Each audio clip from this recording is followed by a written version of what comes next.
যদিও annual conference তাত আপোনাক চেয়াৰমেন নিৰ্দিষ্ট কৰিলে এনেকেই কৰিব।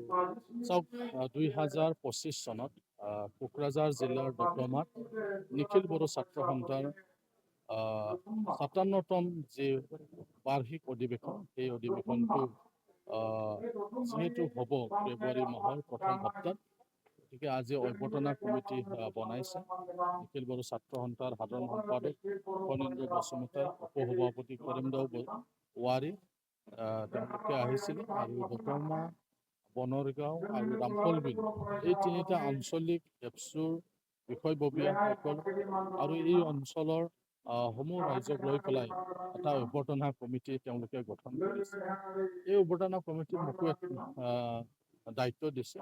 মই যিহেতু প্ৰাপ্ত নিখিল বড়ো ছাত্ৰ সন্থাৰ সাধাৰণ সম্পাদক আছিল, গতিকে তেওঁলোকে বিচাৰিছে যাতে আমি সহায় কৰি দিওঁ তেওঁলোকৰ যিটো নিখিল বড়ো ছাত্ৰ সন্থাৰ যি অধিৱেশন, সেই অধিৱেশনটো যাতে সুচাৰুৰূপে তেওঁলোকে পালন কৰিব পাৰে বা এই সভাখন যাতে সুচাৰুৰূপে হৈ যায়, তাৰ কাৰণে তেওঁলোকে এই দায়িত্বটো তেওঁলোকে আমাক ল'বলৈ অনুৰোধ কৰিছে। গতিকে প্ৰাক্তন ছাত্ৰ সন্থাৰ এজন কৰ্মী হিচাপে আমি এই দায়িত্বটো লৈছোঁ।